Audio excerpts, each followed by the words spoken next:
ایک آیت ہے اللہ تعالیٰ فرماتا انما حرم علیکم المیتۃ والدم ولحم الخنزیر وما اہل بہ لغیر اللہ.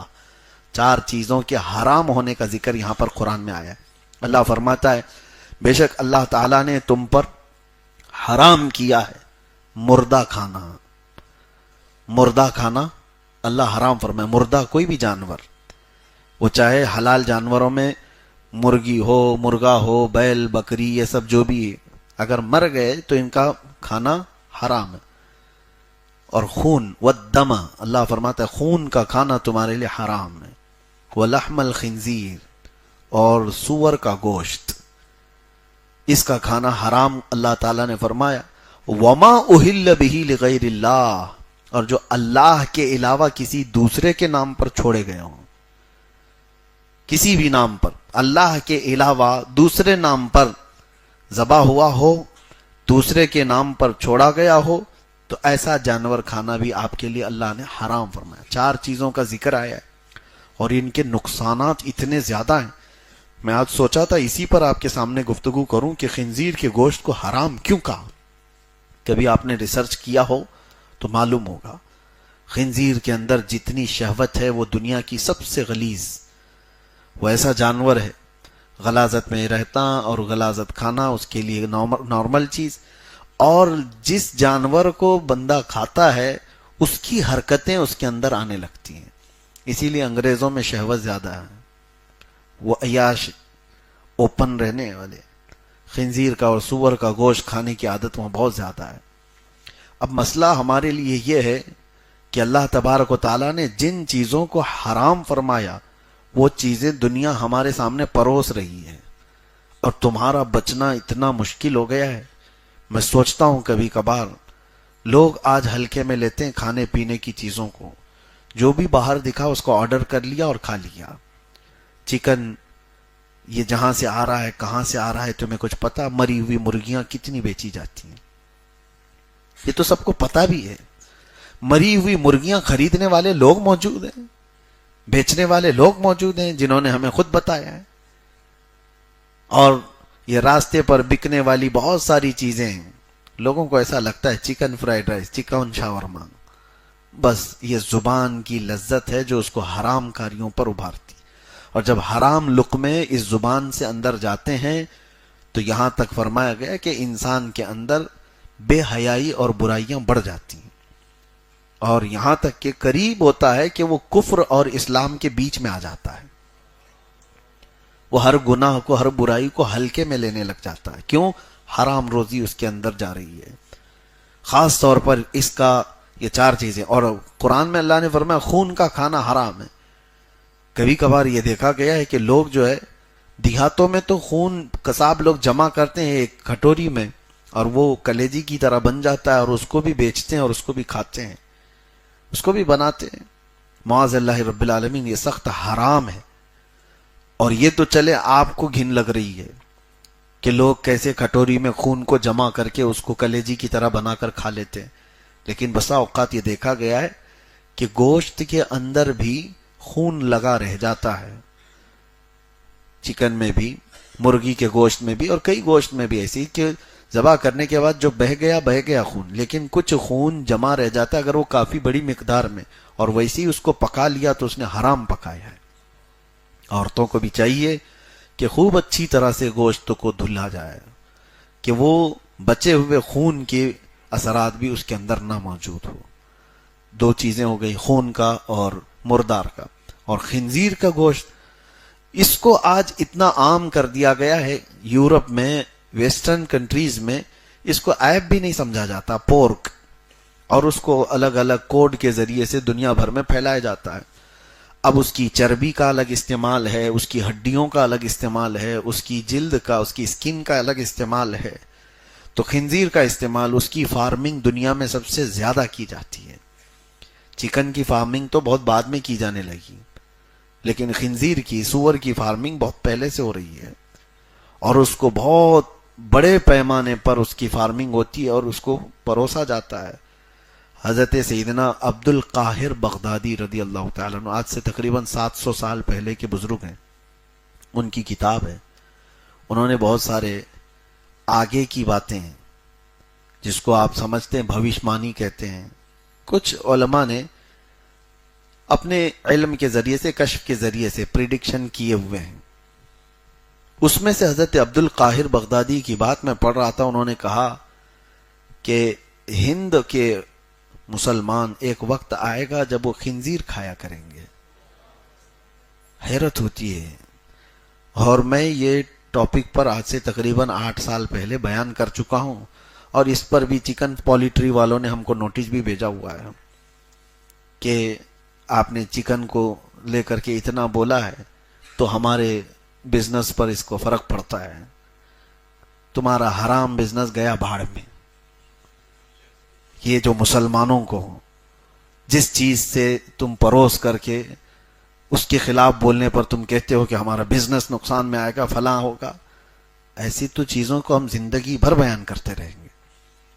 ہم ہے ہی اس چیز کے لیے کہ مسلمان کو حرام کھانے سے بچائیں.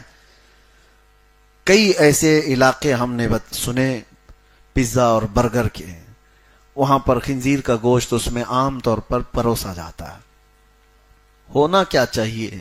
اب آپ ڈرے تو ہیں، لیکن میرے عزیزو اتنا احتیاط رکھو اپنے کھانے پینے میں، اتنا احتیاط رکھو کہ باہر کے کسی بھی سورس سے آنے والی چیز بغیر تحقیق کے آپ نہ کھائیں. جب تک آپ کو اس کے حلال ہونے کا یقین نہ ہو تب تک آپ نان ویج کو نہ ہاتھ لگائیں. آج کے دور کی آپ کے لیے سب سے بڑی ضرورت ہے. ایک بار کسی کے پیٹ میں حرام لقمہ جاتا ہے تو اس کی نسلوں پہ بھی اثر کرتا ہے. گھر تو گھر، اس کی نسلوں پہ بھی اثر کرتا ہے. بے ادب بچے، بدتمیز بچے پیدا ہوتے ہیں. رزق حرام ہوتا ہے. تو اس چیز کا لحاظ رکھیں. کھانے پینے میں ہمارے حلق سے اترنے والی چیز، گوشت کھانا واجب اور فرض نہیں ہے. فرض نہیں ہے. ہاں بغیر اس کے زندہ بھی رہ سکتا ہے آدمی. تو جہاں ایسی نوبت ہے، کسی ایسی جگہ پر آپ گئے ہوئے ہو جہاں آپ کو لگتا نہیں ہے کہ یہاں حلال طریقے سے ذبح ہوا ہو، تو آپ کو ضروری نہیں ہے کہ فرض اور واجب ہے کہ گوشت کھا ہی کے رہوں گا. لوگ اتاولے ہو جاتے ہیں کہ ہاں یہ نان ویج نہیں مل رہا ہے تو کیسے چلے گا. کیوں نہیں چلے گا؟ کیسے نہیں چلے گا؟ کچھ لوگ بیڑی سگریٹ والے جو بولتے ہیں کہ نہیں 1 گھنٹے بھی نہیں رہ پاتے ہیں، میں ان سے پوچھتا ہوں پھر سحری سے افطاری تک کیسے رہتے ہیں؟ بغیر اس کے رہتے ہیں. نظام تم نے دماغ میں بنایا ہے. اللہ نے جسم کو ایسا بنایا ہے کہ تم چاہو تو اس کو اپنے ہاتھ میں رکھو. تم جس طرح سے اس کو ٹریننگ دیتے ہو یہ جسم ویسا ہی قبول کرتا ہے. تو کھانے پینے میں احتیاط یہ بہت ضروری ہے. اور اخیر میں اللہ نے فرمایا وَمَا أُهِلَّ بِهِ لِغَيْرِ اللَّهِ، اور جو اللہ کے علاوہ دوسرے کے نام پر چھوڑے ہوئے جانور ہیں ان کو بھی کھانا حرام ہے. اب یہ آیت جو ہے اس کو کچھ وہابی لوگ ہمارے اوپر بھی فٹ کرتے ہیں. وہ کہتے ہیں دیکھو قرآن میں یہ فرمایا گیا اللہ کے علاوہ دوسرے کے نام پر چھوڑے ہوئے جو جانور ہیں ان کو کھانا حرام ہے. تو سنی لوگ غوث پاک کے نام پہ بکرے چھوڑتے ہیں، غریب نواز کے نام پر بکرا ہے. یہاں میں آپ کو بتاؤں فرق کیا ہے. کفار و مشرکین کے بارے میں یہ کہا گیا ہے کہ جب وہ ذبح کرتے تھے تو اپنے دیوی دیوتاؤں کے نام پر بلی چڑھاتے تھے، ان کے نام پر کاٹتے تھے. اس کی حرمت قرآن میں بیان کی گئی. اگر کسی بکرے کو بزرگوں کے نام پر ایسی چھوڑا گیا ہے تو صرف اس کو نسبت دی گئی ہے، لیکن جب ذبح کیا جاتا ہے تو بسم اللہ ہی. ہاں کبھی غوث پاک کا نام لے کر ذبح نہیں کریں گے. غریب نواز، ارے ہم تو حضور صلی اللہ علیہ وسلم کا نام لے کر کے بھی ذبح نہیں کر سکتے، کسی کا نہیں. ذبح کرنے کے لیے صرف اور صرف اللہ کا نام. تو آیت میں اللہ نے یہ بیان فرمایا ہے جو اللہ کے علاوہ دوسرے کسی کے نام پر ذبح کیے ہوئے ہوں، حلال کیے گئے ہوں، حلال کر مطلب ذبح کیے گئے ہوں، ان جانوروں کا کھانا حرام ہے. اور بیچارے کچھ لوگوں نے ہمارے اوپر فٹ کیا ہے. غوث پاک کے نام پر یہ لوگ چھوڑے ہوئے ہیں، غریب نواز کے نام پر چھوڑے ہوئے ہیں. ان کو پتہ نہیں ہے یہ خود بھی جو ہے اگر اس طرح سے دیکھا جائے تو بکرے تو بہت سارے لوگوں کے نام پہ چھوڑے ہوئے ہیں. اب مثال کے طور پر کسی نے خرید کر آپ بکرا خرید کر کے لائے تو یہ تو نہیں کہیں گے نا کہ ڈاکٹر کا بکرا ہے. یہ تو کہیں گے یہ تو احمد کا بکرا ہے، زید کا بکرا ہے، خالد کا بکرا ہے. نام تو دیا نا, جس کا بکرا ہے اس کا نام دیا. تو بیچارے یہ وہابی بولیں گے کہ یہ احمد کا بکرا حرام ہو گیا, خالد کا بکرا حرام ہو گیا کیونکہ اس کے نام پر آ گیا. تو دیونار کے سارے بکروں کو کہو اللہ کے بکرے ہیں, یہ نہیں کہیں گے. اور دوسرے یہ تو نام کے بکرے ہو گئے, اور کچھ تو ہوتے ہیں راجستھانی بکرا, پنجابی بکرا, یو پی کا بکرا, تو پھر علاقے کا بھی نام دے دیے تو بھی بکرا حرام ہو جائے. اس کا مطلب سمجھو کہ بکرے کو یا کسی بھی جانور کو کسی غیر کے نام پر ذبح کیا گیا تب وہ حرام ہے. زندگی میں اس کو نسبت دی گئی ہے تو کوئی حرج نہیں, بلکہ وہ نسبت دینے سے ممتاز ہو جاتے ہیں. بزرگوں کے نام سے اگر کسی جانور کو نسبت بھی مل جاتی ہے تو وہ ممتاز ہوتے ہیں. قرآن میں اس کا ذکر ہے, اصحاب کہف کا کتا. ہاں, اصحاب کہف کا کتا, جو اصحاب کہف کے ساتھ کتا چلتا رہا, ان کے ساتھ غار میں جا کر سویا بھی. حدیث میں ملتا ہے کہ جانوروں کو قیامت کے دن معدوم کر دیا جائے گا, ختم کر دیا جائے گا, لیکن اصحاب کہف کا کتا ان کے ساتھ جنت میں بھی جائے گا. ارے کتا, وہ 7 لوگ یا 8 لوگ جتنے تھے اصحاب کہف, ان کی صحبت اختیار کیا اللہ والوں کی, کتا ہو کر کے جنت میں گیا. اور پھر آپ سوچئے انسان ہو کر اگر اولیاء کی صحبت اختیار کرے تو کیا اس کو اس نسبت کی برکت نہیں ملے گی؟ ہاں, اسی لیے امام اہل سنت فاضل بریلوی رحمۃ اللہ تعالی علیہ کا یہ شعر سمجھو. آپ نے غوث پاک کی طرف نسبت کرتے ہوئے کیا کہا تھا, کیا دبے جس پہ حمایت کا ہو پنجا تیرا. یعنی سرکار غوث پاک آپ کا پنجا, یہ پنجا ہوتا ہے, ہاں, کیا دبے جس پہ حمایت کا ہو پنجا تیرا. سرکار غوث پاک آپ کا پنجا جس کے پیٹھ پر ہو, آپ کی حمایت جس کے ساتھ ہو, وہ دب کیوں سکتا ہے؟ وہ کبھی کسی سے دبے گا نہیں, دبے گا. کیوں؟ ایک واقعہ بتاتے ہوئے اعلیٰ حضرت کہتے ہیں, شیر کو خطرے میں لاتا نہیں کتا تیرا.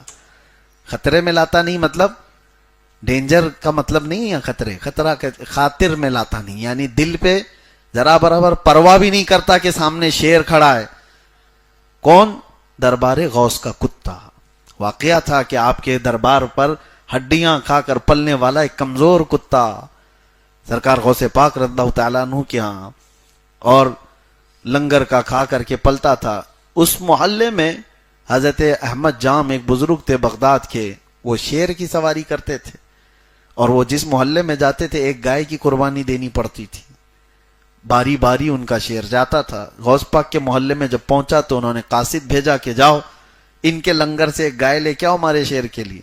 لوگ آئے, غوث پاک سے کہا, آپ نے منع نہیں فرمایا, کہا لے جاؤ لنگر سے ایک گائے ان کے شیر کے لیے. لے کر کے گئے. اب میں یہاں گائے کا ذکر کر رہا ہوں, کہیں اس کو کنٹروورشل نہ بنا دیا جائے. ہاں بھائی, وہ شیر کھا رہا تھا, تو شیر کے لیے وہاں بھیجا جا رہا تھا, ہمارے لیے نہیں ہے. تو غوث پاک رضی اللہ تعالیٰ عنہ نے لنگر سے گائے کو بھیج دیا, لیکن ساتھ میں وہی کمزور کتا بھی پیچھے پیچھے چل پڑا. وہ چلا, اور اس کے بعد جیسے ہی بھوکا شیر گائے پر جھپٹ رہا تھا, دم زدن میں دنیا نے دیکھا کہ یہ لاغر کمزور کتا چھلانگ لگا کر اس شیر پر حملہ آور ہوا اور دم زدن میں 2 ٹکڑے کر کے رکھ دیا. کبھی ہوتا ہے ایسے؟ شیر کو یہ کتا پھاڑ کر کے رکھ دیا. احمد جام جو بزرگ سواری کرتے تھے وہ کھڑے ہو گئے, دیکھنے لگے کہ ایک لاغر اور کمزور کتا میرے شیر کو شکار کر گیا. پھر پوچھا یہ کہاں کا ہے؟ لوگوں نے بتایا دربار غوث کی ہڈیوں پر پلتا ہے. اب یہی بات ہے, یہ نسبت کی بات ہے. تم یہ مت دیکھو کہ یہ کمزور ہے, لاغر ہے, یہ دیکھو کہ نسبت کہاں سے رکھتا ہے. ہم بھی اسی لیے فخر سے کہتے ہیں, یا سرکار غوث پاک کی بارگاہ میں تجھ سے در, در سے سگ, اور سگ سے ہے مجھ کو نسبت. میری گردن میں بھی ہے دور کا ڈورا تیرا, اس نشانی کے جو سگ ہیں نہیں مارے جاتے, حشر تک میرے گلے میں رہے پٹا تیرا. اللہ تبارک و تعالیٰ یہ نسبتیں سلامت رکھے. تو آیت میں جو بتا رہا تھا اس میں 4 کا ذکر تھا کہ مردہ کھانا خون کا کھانا، سور کا گوشت کھانا اور اللہ کے علاوہ کسی دوسرے کے نام پر ذبح کیا ہوا کھانا یہ حرام ہے۔ اس کی حکمتیں بہت زیادہ ہیں، وہ ایک شارٹ ٹائم میں بیان کرنا پاسبل بھی نہیں، ممکن نہیں ہے۔ بہرحال ان چیزوں سے بچیں، رزق کا خاص طور پر اہتمام ہو۔ آج کے دور میں دیکھ نہیں رہے لوگ پیشاب کی پولیتھین بیچنے پر آ گئے، ہاں گائے کا پیشاب بیچ رہے ہیں کہ نہیں بیچ رہے ہیں، اور وہ بھی بڑے اچھے ایڈورٹائز کے ساتھ، اور یہ گوبر بھی بیچ رہے ہیں، یہ پتہ نہیں یہاں پر ہی ہے، اور لوگ اس کی بھی تعریف میں ایڈورٹائز کرنے والے لوگ کیسے آتے ہیں، معاذ اللہ۔ یہ اس کو دھارمک بنا کر کے جس طرح سے حالات ایسے بدل گئے ہیں تو کل کو ہمارے بچوں کے لیے یہ سب چیزیں کامن نہ بن جائیں، یہ سب چیزیں عام نہ ہو جائیں، اسی لیے ڈراؤ کہ حرام روزی کی طرف تمہارا ہاتھ بھی نہیں جانا چاہیے۔ اللہ تبارک تعالیٰ کہنے سننے سے زیادہ عمل کی توفیق عطا فرمائے۔